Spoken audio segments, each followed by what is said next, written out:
Hello and welcome to the News9 Plus show on the world's first news and current affairs OTT platform, News9 Plus. Today is the 77th Indian Army Day. Commemorates the day when the first Indian Army chief took office after independence. Now, over 7 decades later, the force faces mounting challenges along its borders, two tense and unresolved boundaries with Pakistan and China. And on Monday, Army Chief General Upendra Dwivedi termed the situation along the LAC as sensitive but stable. Most importantly, he said there were no plans to reduce India's troop deployment along the LAC in eastern Ladakh.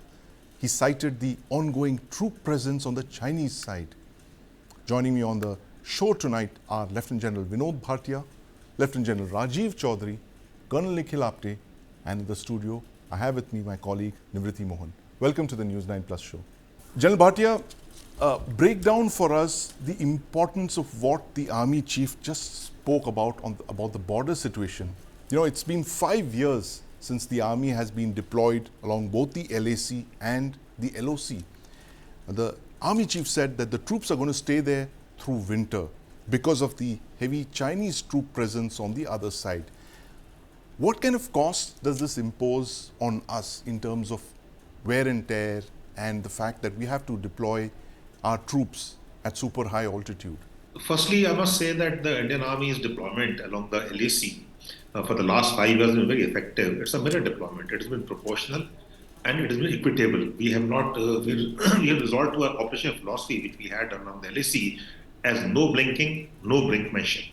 So based on that, despite the 21st October disengagement which is agreed upon between the two nations and the two armies, uh, we will have to continue to deploy because if you look at China's strategic intent is to contain India Right. and resolve the boundary question on favorable terms, right? We should understand that China follows, Xi Jinping follows Mao's philosophies, and Mao's philosophy was to have inclusive land borders. Right. It did not inclusive borders, not maritime borders by default or design, I don't know, but land borders. And they have resolved the boundary with 12 of the 14 nations, the two Yes. being India and Bhutan. And Bhutan is, the tri-junction has to resolve with Indian consent. So that is where I think we'll have to defend the LAC. And Indian strategy for denying meeting the Chinese threat, mitigating the Chinese threat, and the strategic intent has to be a 4D strategy. Defend the line of actual control. That is Right. number one. Without that, you cannot do anything because it's also political warfare which China carries out. And dominate the three lines of communication because the 8 choke points are the vulnerabilities of the Chinese, strategic Yes. vulnerability and strategic concerns. And third is deft diplomacy to bind to balance with nations where we have convergence of interest, like the Quad, Japan, Right. Vietnam, and other nations. And the fourth and the last one is, and again, I see we're not succeeding there also, is denying space in the neighborhood. Right. If you see what's happening in Bangladesh or earlier happened in Maldives, Sri Lanka, Nepal for that matter.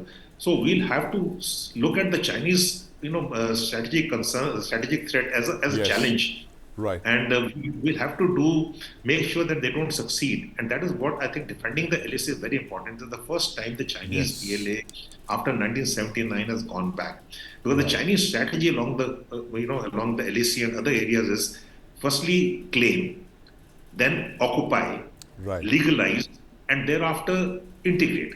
So they were the second, they've claimed since 1957, occupied 38,500 kilometers in the eastern Yes. Ladakh. And now they came for the forward deployment in 2020 March, occupied the area which they wanted to, but for the first time they won back. So that Right. is a strategic resolve which has been demonstrated by the Indian Army, which has defended the LAC. So I Yes. think it's been a very, and we need to continue, despite the cost, we'll have to continue to deploy along the LAC. Yes. We cannot ever think of another forward deployment, another strategic surprise by Yes, China. So we'll absolutely. We have have to to bear the continue with our deployment cost. irrespective of the cost because of for the reasons that you mentioned, General Bhatia. And these 4Ds, I'm going to make a note of this: defend, dominate, use deft diplomacy, and of course deny space to China in the neighborhood. And that's in addition to the 3Ds that we've always been talking about, whereas de-escalate, disengage, and then finally demilitarize. But you've given us 4 more Ds. But Nivriti, over to you. You've come back from the line of actual control a few weeks back. You were there in 2023 as well. Tell us the difference between the deployments in 2023 and in 2024. What is the difference that you saw in the span of 1 year along the LAC? Okay, when I went there in 2023, we were there for a specific story, and what we saw was that an entire road along the line of actual control was Yes. being built, and it was just the beginning of that road. Right behind me on that mountain, on that slope, you can see Indian Army's observation post here, and on the other side of the mountain, those black mountains, and on the smaller hillocks over there, you can see a Chinese observation post. So it is that close to LAC. We could not see the formations also. But when I went there in 2024 in November, then we could see the entire black topped road already ready. 80% of it, 80% of it was complete, and in a month or two of the working season, they will be inaugurating the road. Right. It is already working. And then if you talk about Neoma airfield, when I went there in 2023, there was nothing at all. Right. And in the span of 6 to 7 months of working season, they have come up with an entire airfield on the LAC itself. Yes, absolutely. And then we were the only team who were there in 2023 when the foundation stone for the world's highest motorable road, Likaru Migla Fukche, was laid. And now we see that Yes. we could see the formations of the road, right, which were visible to you. Of course. So that is the pace with which the pace at which the infrastructure working. is being built over there. And let me go over to the man who actually made all this happen, General Rajiv Chaudhary, who joins us now. General Chaudhary, welcome to the News9 Plus show. A happy Army Day to you as well. I must make a note of the fact that this is possibly the first time that we've heard the Chief of Army Staff repeatedly emphasize the role that the BRO has played in building border infrastructure, the officers and the men and the women of the BRO who've actually made all that infrastructure possible.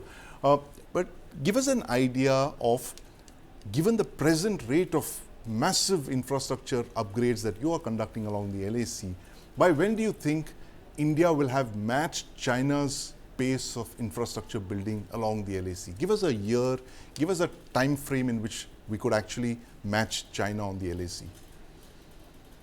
I will take it ahead, especially infrastructure, in consonance with the strategic big picture what has been painted by General Vinod Bhatia. He knows everything. He has been DGM. And Nivriti has gone. In fact, she has been going again and again on ground from TV9, and she has seen everything, how it is coming up. I'll give you a little pointed response to what you have asked about the infrastructure. Infrastructure is the backbone of all the security metrics, how it leapfrog ahead. Earlier, maybe I'll take Galwan as the inflection point. Yes. Before that, the government was not giving, and infrastructure is the function of budget. Right. Not adequate budget was being given for the infrastructure development all along the LAC, especially on the Chinese border. Yes. And thinking that this will remain a buffer zone, and we can, we should not be developing this strip all along the border because China may use it against us. That was the mentality earlier on, and that was said by none other than the defense minister in Parliament. That was stated by Mr. Anthony in the Parliament. But then the present government changed everything, and two major things what they did was, in 2015, they brought BRO under MOD. BRO was earlier placed under MORTH, and it was serving two masters. That was a very complicated arrangement. Right. And the second thing what they did was, in 2018, they also permitted EPC mode of construction by BRO. BRO is an agency which basically used to do everything departmentally, their own resources, manpower and the machines. But then they also gave this permission to utilize EPC. So that became a major facilitator for infrastructure acceleration. Yes. And after Galwan, especially last 4 years, I'll give you some certain facts that we have been able to consume in last 4.5 years since June 2020. 52,000 crores Right. for all the work what we have done all along the borders, land Yes. borders, Yes. which was consumed, even less than that was consumed during last 9 years before Galwan. So Right. that will give you a major sense how it has been progressing very fast after Galwan. That is one. Yes. Rate of construction, since the budget is being given and a lot of other supports have also come in terms of equipment, machines, and earth moving plant Yes. uh, uh, of the their which is available in the market. The rate of construction of roads has gone by 2.5 times what Right. used to be earlier. The bridges, and we took a very major decision Yes. in 2021 that all our bridges thereafter will be class 70, because we must understand that on a road of class 9 configuration, Yes. everything can go on. But on a bridge of lesser classification, let's say class 40 or class 24, class 18, major tanks and maybe guns cannot move. So we made it a policy that all our bridges, anywhere we make any road of single lane or double lane Yes. of any classification, the bridges will be class 70. That was a major turning point in facilitating our armament, our equipment going ahead as far Yes. forward as possible, what we want to put it. And especially in Ladakh, if I speak about, Nivriti has seen and also Yes. mentioned about Umla, then Likaru Migla Fukche, then CDFD road. And Chumar sector, lot of development took place. And also in subsector north, we completed DSDPO, and we also developed the road from Sasoma, Sasirla, Sasir to Gakshu. Yes. Yes. So these are major things what have happened in last 4 years, and to tell you, approximately 28 to 29% of our budget is going in Ladakh, and equal Right. amount of budget is also going in Arunachal Pradesh. Right. And Almost a balance. third of your budget is being spent in Ladakh alone. But, General, give us an idea by when you think that all of this will come That to that is fruition the and second when will part what we. you asked. Yes. If the fund flow continues like this, what we last 4 years, there has been increment of 160% budget Yes. since 2020 to 2024. So if the same rate goes on for next 5 years, and Yes. all other support which has been given to BRO, I Right. think we will be able to bridge that road head differential what we what Yes. we were suffering, in fact, previous to Galwan. That will be at parity. We will be at parity wherever. In fact, today on all the critical locations where we should be sitting, we are sitting on the LAC face to face with China. But With. then Yes. to make it even all along, it will take another 5 years if the same kind of budget and other supports are given to So BR. 2030 is the cutoff year, you think, that where India and China would actually come to, head to head with the Chinese infrastructure build along the LAC. And I want to bring in Colonel Apte. He's been listening very patiently to this. Colonel Apte, your entire service, you've seen Pakistan as the primary threat. You've been fighting on the Western Front. You've seen the counterinsurgency deployments as well. But now in the last 5 years, the entire Indian Army's orientation is shifting towards the northern frontiers. As General Bhatia mentioned, it's looking at Ladakh, it's looking at Sikkim, and of course Arunachal Pradesh. Do you have an idea by when all of our complete force alignments will start being ready to face the Chinese threat along all of these northern borders? It's been a while since we've actually woken up to this threat of the Chinese, but Galwan, as the General mentioned, General Rajiv mentioned, the fact that it was a wake-up call for us. When do you see all of our force postures altering in such a way that we are much more confident with the Chinese threat? That is a mixture of the infrastructure and the force posture. Thanks, Sandeep, and wishing you all a very happy Army Day as well. Very interesting question, Sandeep. Timelines to be given on when the force posturing is complete is a easier ask, because the forces are already deployed. There was a realignment of forces from western borders to northern borders. We are aware that the entire focus of Indian military transition from being west centric towards being northern border centric. And since we were on the Ds, and your program also says deterring the dragon, Yes. I think the posture was also aligned from moving from dissuading China to deterring China. Yes. So all is falling in place. The general has brought out a relative timeline when the infra will come handy and come in place. As far as I know, the forces are already in place. We have a very robust defensive architecture all across the northern front. The terrain is very prohibitive on our side. It is relatively simpler on the other side. Having said that, the completion of defenses, the oldest line in the book is the defense preparation is never complete. Yes. You're always preparing for the worst, and you're always in process of improving your defenses. But what I would like to highlight here is the capability mismatch today is tremendous. Yes. And we're not looking at probably doing a man-to-man capability matching. A more prudent way would be infusing more technology, more Yes.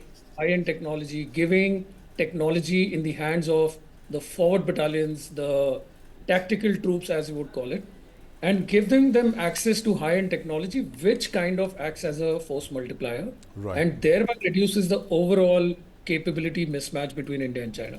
Right. So, in brief, our troops are in place, our formations are in place, the training is happening there, the war games are taking place, the postures are constantly being refined, and we are in a position to take on China. Having said that, the defense preparation is always a work in progress, Right. and this would continue along with the buildup of infrastructure as it goes up. Absolutely. Defense preparation is always work in progress, but 2030 seems to be the agreed timeline, as General Rajiv mentioned, that we could actually hope for a huge parity with China, at least on infrastructure. But, General Bhatia, coming back to you, the Defense Minister, Mr. Rajnath Singh, mentioned that 2025 is going to be the year of defense reforms. He clearly means that the theatre commands that have been long pending, this very critical reform of reorganizing the forces into theatres, is finally going to happen in 2025.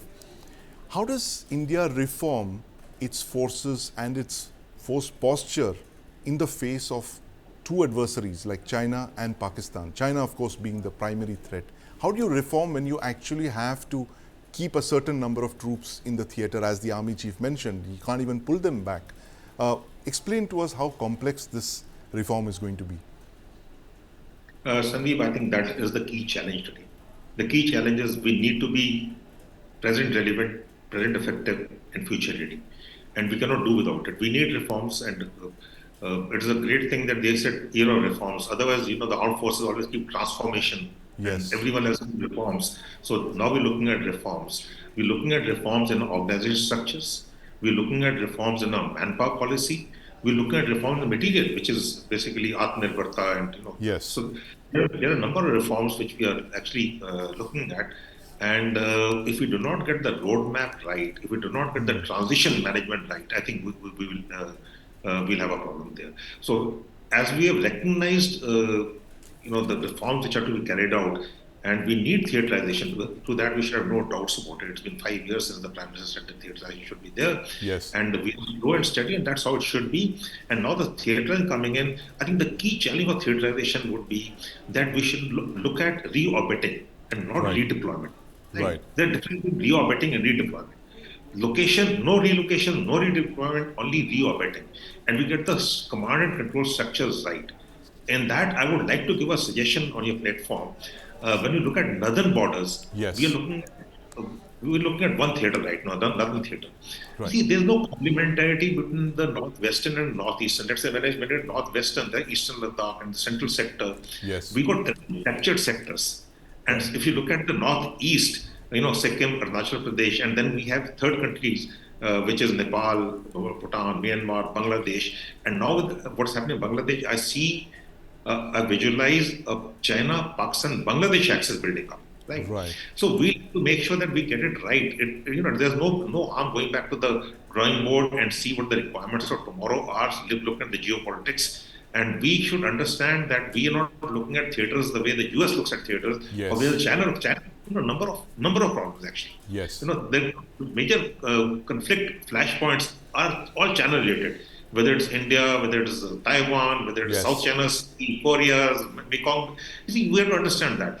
Yes. Our, we as a nation, is territorial integrity and sovereignty is our aim. If Right. that is our aim, we should looking at theaters accordingly, and that is we need to synergize and we will optimize the resources, and that is, I think, what is going to happen. I'm very sure that's going to happen, and this is something which if we don't get it right, I think we asking for trouble. So be steady, be slow, but be sure. Be steady, be slow, but be sure. That's the wisdom, a collective wisdom from our experts on the News9 Plus show here today as we're discussing this very crisis kind of situation along the LAC with China. Despite the disengagement, China remains a threat for us in the near foreseeable future. And you just heard it from some of the best analysts in the business on what India needs to do. Thank you very much, gentlemen, for joining us today. And a happy Army Day to you again. Big day for the Indian Navy today as Prime Minister Modi commissioned 3 frontline warships, a destroyer INS Surat, a frigate INS Nilgiri, and a submarine INS Vakshir. It's a tribute to India's shipbuilding capabilities and a shot in the sword arm for the Indian Navy, the preeminent naval power in the Indian Ocean region. But while we celebrate these inductions, there are worries as well. Over 2 decades ago, the Indian Navy projected a 30-year submarine building plan which called for 24 submarines to be acquired by 2030. We're just 5 years away from that deadline, but we've inducted just 6 conventional submarines. Now, the Vakshir, which was commissioned today, is the 6th of those 6 submarines. There's no submarine in sight for the next couple of years.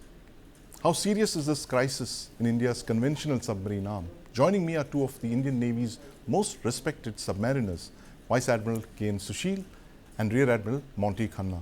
Gentlemen, welcome to the News9 Plus show. Thanks, good to be here. Thank you very much. Admiral Sushil, I want to start by asking you this. 24 submarines projected over 2 decades ago, but we've still only got half a dozen.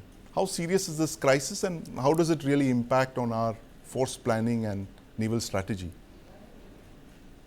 The numbers speak for themselves. So there is nothing much to elaborate. The situation is really bad. The 30-year submarine program, building program, is actually called National Competence in Submarine Building. Right. It's a CCS approved paper which says that we should have this force level. And the background to which was that we had already started acquisitions of the 877 EKMs, etc., way back, and they would have been phased out by this year. Most of the submarines which we are running, except for the Scorpions, are more than 30 years old. Right. In fact, I just visited Shalki, which I commissioned. It's 32 years old now. And things are going on like this. It's really a sad state. And submarines are the force which any navy should have. Yes, absolutely. We really lag behind. Where submarines are the force that any navy should have, given the persistent surveillance and drone and missile threats in the oceans today. But, Admiral Khanna, submarines are really important, but they also take a long time to build. Now, I was just looking at the projected figures for the next submarines that would come into the Indian Navy. That's at least 6 to 7 years away. Are we looking at another lost decade for the submarine arm, where you've seen these lost decades in the past when 10 years have gone by, you've not acquired new submarines, your existing fleet is aging, as Admiral Sushil mentioned. They have an average life of over 25 years. That's very close to their decommissioning dates. What measures can we consider in the interim to make sure that we have a fully effective underwater arm, at least in the conventional submarine arm? You mentioned, 6 to 7 years. I would say that's quite optimistic. I mean, and insofar as new submarines coming in, even if it takes you another couple of years to place a contract, be it additional Scorpions or be it 75 India, another 6 years after that. So I would say at least, it's 8-9 years before the next new boat can be inducted. So you have to look at some, I would say, innovative ways of addressing the submarine gap. Life extension is one. So I think for the SSK fleet, that is for the 209s, that program is already underway. Right. So I see these boats serving well into 4.5 decades at least, for 45 years of service. And if the hull is in good shape, I think that can be managed. The bigger challenge will be the EKMs, because I think that is going to be a bit of a challenge to sort of support the fleet. So as it is, out of our 10 boats, we are left with, if I'm not mistaken, we've lost Raksha. Veer has gone and Sindhudwaj has been decommissioned. So we are left with 7 right now. So from these 7, the initial plan was for life extensions in Russia, etc. That I think has become a bit of a non-starter because of the, the war that is going on there, and because of the challenges, because of sanctions of, ferrying submarines over there to Russian yards. How do you ferry it? How do you get it back? So I would say at least out of these 7, if you can look at 3, 4 of them, Yes. in Indian yards getting a life extension for maybe another 10 years. At least they can take on the training load. At least they can keep on, the art alive, etc. So if out of these 7, you identify the 3, 4 best boats, and Yes. you keep them going for the next 10 years or so, and you plus 4 more SSKs. So you're looking at, 4 plus 3 to 4, another 7, 8 boats, and plus the 6 Scorpions. So you add them, you've got a fleet of around 12, 13, not an ideal solution, but an interim solution until you get your act together and the new induction stuff. An interim solution indeed, but Admiral Sushil, you're looking at other technologies that have come in the last decade or so, like underwater drones, like UUVs, for instance. Could UUVs be inducted in large numbers in a very short span of time, and could they kind of complement the submarine arm? I mean, one is not arguing for a replacement of manned submarines. There can't be a replacement for crewed submarines in the near future at least, but can these technologies be inducted in large numbers to make up for this shortfall? These technologies surely can be inducted if it is possible to induct them. I mean, we've been playing around with submarine technologies for so many years. Now we are saying suddenly that, okay, we have UUVs and so on and so forth, capable of almost enhancing the role or augmenting the roles of submarines, and Yes. To ease up on the force levels. But think back.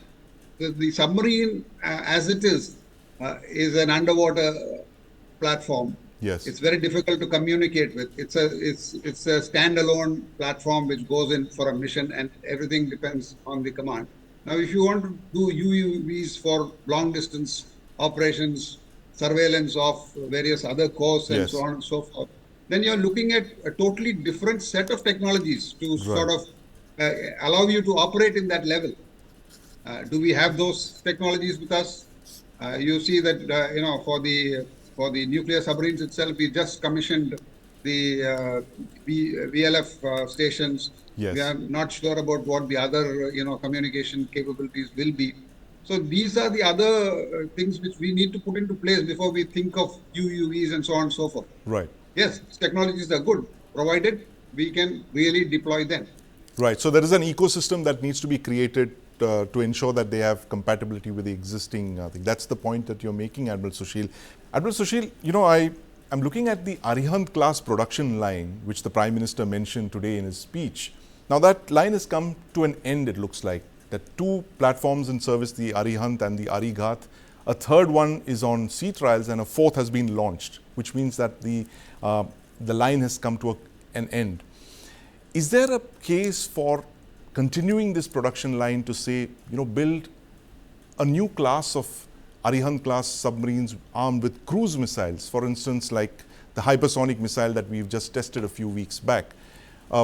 Possible new configuration of a hypersonic missile armed underwater destroyer?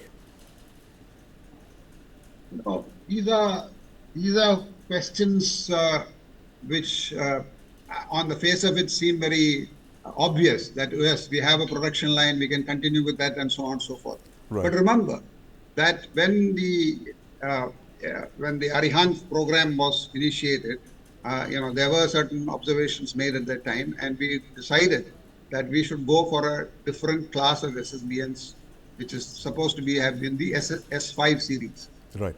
Which would have been totally different in terms of technology, in terms of various other systems which are to be deployed. Now we have not reached that level, and we are saying, okay, we have a thing going, let's continue with it. Will the SSBN, like the Arihant, be capable, will be able to fire, cruise missiles and so on? It is possible.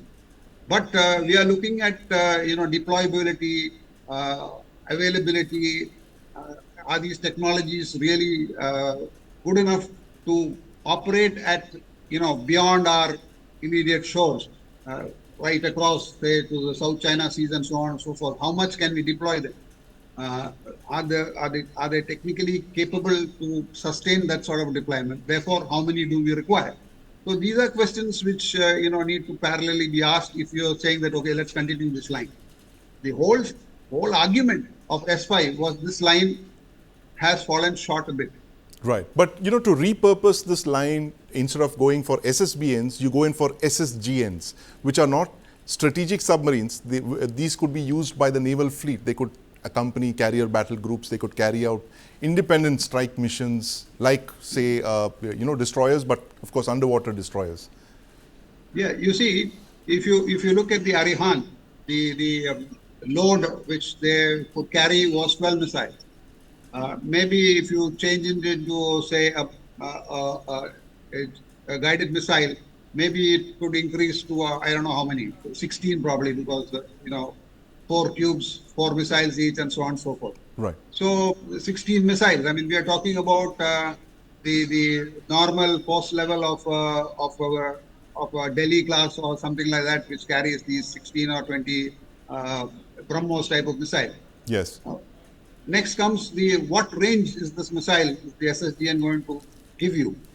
Are we looking at the BrahMos type of missiles? Are we going to look at some other longer range missiles? If there is a distant comparison to the Ohio class, yes, then we are nowhere. But yes, okay, we have an SSGN, we could launch 200, 300 kilometers. Okay, that's one option. Right. It is an option that can be considered, a possible fallback option. But Admiral Khanna, I'm going to come back to you to the original point that you were making about whether UUVs can be inducted as a stopgap measure pending the induction of conventional submarines. Yeah, so I would tend to agree that a lot can be done in the unmanned space. And being unmanned, when you're not catering for human beings on board, you can be much more aggressive in terms of, in your design concept. And therefore, you can fast forward a lot of processes which would take you much longer in designing a manned submarine because safety becomes a critical requirement. So certainly, your design times can be compressed, and that may be a way to move ahead. Of course, there are lots of challenges. Underwater is a difficult domain. Communication challenges are there. But certainly, certain at the low-end tasks like surveillance, etc., can be hived off to the unmanned space. And if we make a dedicated effort, there is a lot that is already happening in that space, but I think a little more attention would at least part of the mission sets can be hived off, and so that you have a smaller set of mission sets for the manned fleet.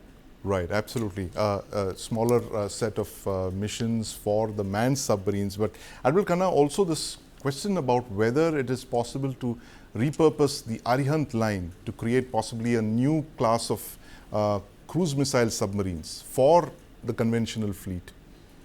So, what is happening globally is that if you ask me, there is a slight, I would say, the gap or between a strategic submarine and an attack submarine or SSBN and SN is sort of diminishing. You have, of course, some, if you're out of the 18 Ohios, 4 were, of course, made into SSGNs, but that was a definitive program. Right. They're not adaptable. I mean, you made a one-time change.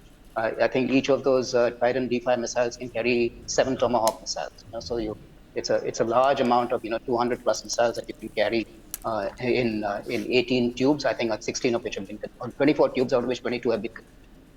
But now there is also talk of prompt conventional strike, where they're saying you can have some of these strategic submarines carrying conventional warheads or tactical nuclear warheads. Yes. If you see the tube diameter of the Virginia class and the new Virginia Block 5, they're going to have tube diameters which are identical to that of the Ohio.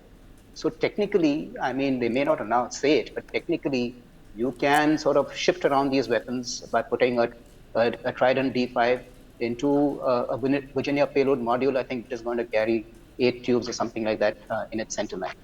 So I would tend to agree that moving ahead, it's not that easy to achieve, because even there will be lots of technical hurdles that have to be overcome.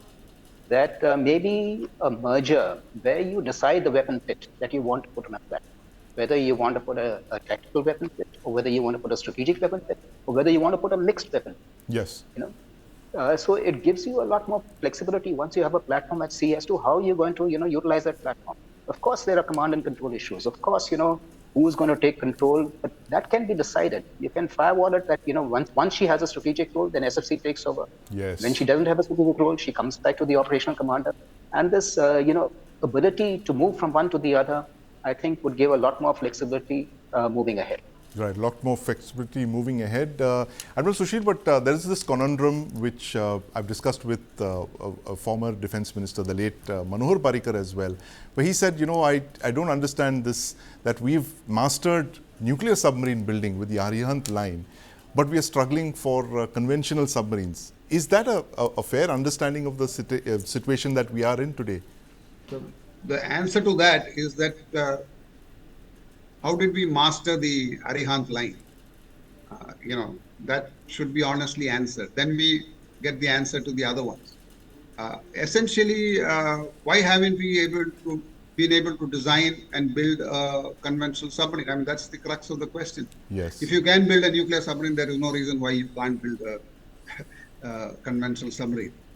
So the answer to that is to honestly say whether do we really have this capability? I mean, if you answer that question honestly, then you can find something. What I'm trying to say is that we are a Navy which had the best of opportunities. Yes. We started with the Russian submarines. We Yes. got the German submarine design. We got 877 EKMs, and Yes. we got Scorpions, and we got the Arihant, and we had a look at Chakra and so on and so forth. But yet we seem to be struggling. Yes.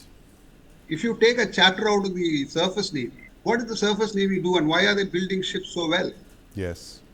For the first and foremost thing, they standardized the hull steel. Yes.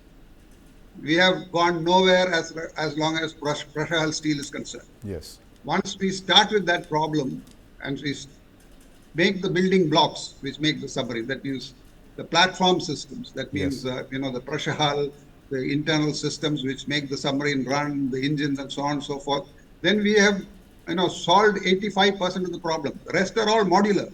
Yes. Weapon systems, communications, etc. can go anytime, and they can be changed in technologies. They can be adopted anywhere. But we have not started the building blocks. That is the crux of the problem. That's the crux of the problem indeed. Big day for the Indian Navy today. 3 combatants joined the Indian Navy. The first time in the history of the Indian Navy, you've had 3 principal surface combatants and of course 1 submarine joining us. But there is a crisis within the Indian Navy's submarine arm, and we were just talking with our experts who've told us what the problem is and the tough questions that need to be asked. Thank you very much for joining us, Admiral Sushil, Admiral Monty Khanna. Bangladesh is one of the few countries in the world where the ruling party, at least the former ruling party, and the opposition are headed by women, Sheikh Hasina and Begum Khalida Zia. Both ladies trace their origin to 2 leading lights in the liberation war of 1971, where Bangladesh was created. Sheikh Hasina is the daughter of Sheikh Mujibur Rahman, Bangladesh's first president. He's the man who's often called the father of the nation. Khalida Zia is the wife of the late General Ziaur Rahman, military commander who was also part of the freedom struggle and later ruled as a dictator and president.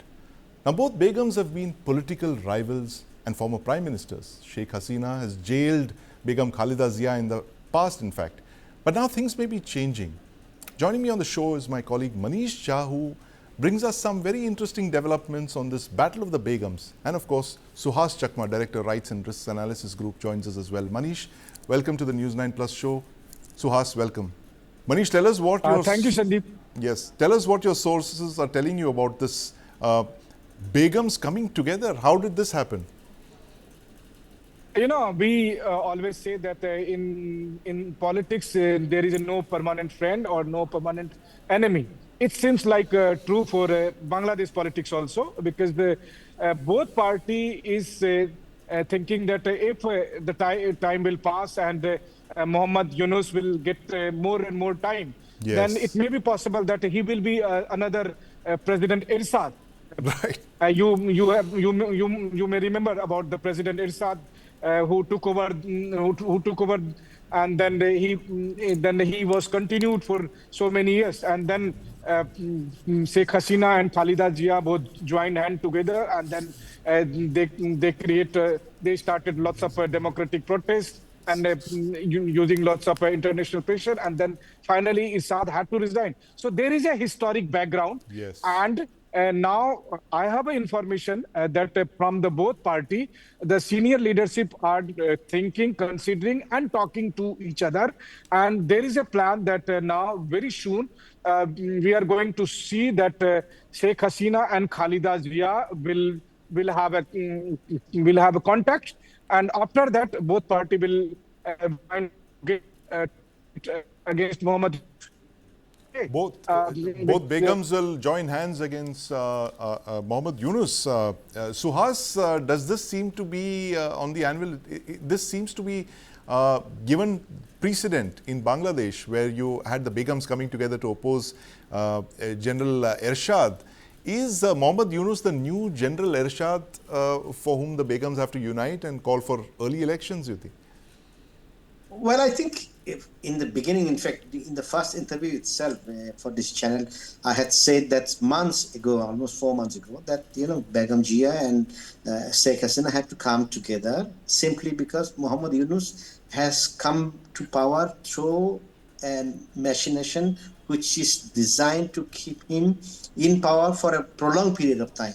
Right. And he has made that intention clear with the announcement of elections to be somewhere in 2026 June, which he will again postpone at that point of time, in the hope that Democrats will come back to power in the US and he will have the support of the Americans. We should never forget that this is a government which was installed by the Democrats through by the Biden operations administration. In Bangladesh. Yes.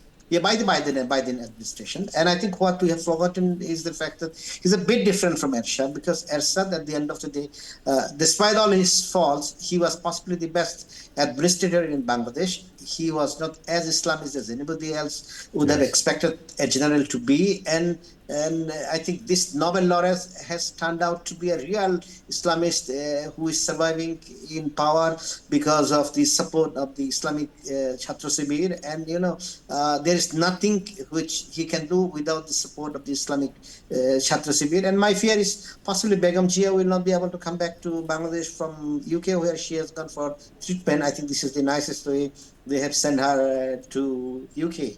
Because the people who are in power, they believe, for right or wrong reason, that Bangladesh should get rid of the two Begums, minus two solutions, which they have been looking for. It has been a currency in Bangladesh for a long period of time, and they want to implement that, and they think that they will have support of the international community. And having declared the election in in July or June 2026, I don't think the Yunus government is going to give up power. So they have to resort to some sort of, protest, because BNP day before yesterday had said that the election should be held by August this year. So that's basically 7 months' time. And that's not what Yunus is going to exit. So there has to be some sort of protest. And the only people who are supporting at this stage the government is the Jamaat Islami. So the other two political parties have to come together. The rest of the others are in jail. Yes, the rest of the parties are in jail, and interesting that there seems to be a terraforming of Bangladesh politics on to remove the two Begums from the political firmament. But Manish, tell us how popular the two Begums really are in Bangladesh. Is it even possible to think of a political scenario in Bangladesh minus Sheikh Hasina or Begum Khalida Zia? How powerful are the Awami Leaguers and the BNP in Bangladesh? See, because it's a democratic setup. So in the democratic setup, still the Sheikh Hasina's party has more than 30% intact vote bank. So that is their power. Today, because the regime has changed, a situation has changed, so that's why they are not coming out from their home. But once election will be announced, and Mohammed Yunus understand all these nuances. That's why what happened after 5th of August, Begum Khalida Jia was expecting that now this is her turn. Her party will get opportunity to form the government. But that did not happen. And with the help of deep state, Muhammad Yunus came into the power. And Yes. now what Muhammad Yunus is saying? He is saying that at present circumstances, conducting election is not possible, so it will happen next year. And it means that the more and more time he will get, and then the more and more his influences on all the institution will increase. So Yes. that's why the both party is deciding to come together, and Yes. for that there are several meetings and there are several people are talking to each other, and we are expecting that within a few days we might see that Khalida Jia and Sheikh Hasina are in touch, and they have decided to fight together against Yunus. Absolutely. That's a story that Manish is broken on our network. The fact that the two Begums of Bangladesh should be coming together. Manish, thanks for bringing us that story. But Suhas, is time running out for Muhammad Yunus, given the fact that Donald Trump he takes office less than a week from now, and Muhammad Yunus is seen as a pro-Democrat a leader. I mean, he is believed to have contributed to President Biden's campaign as well. How does things change in the White House after Donald Trump takes over as president? Well, after Donald Trump takes over as the president, it's not necessary that Bangladesh will be a priority of Donald Trump's administration. And, he's quite, you could say, unpredictable in that sense. Yes. But what is clear is that Yunus has run out of time.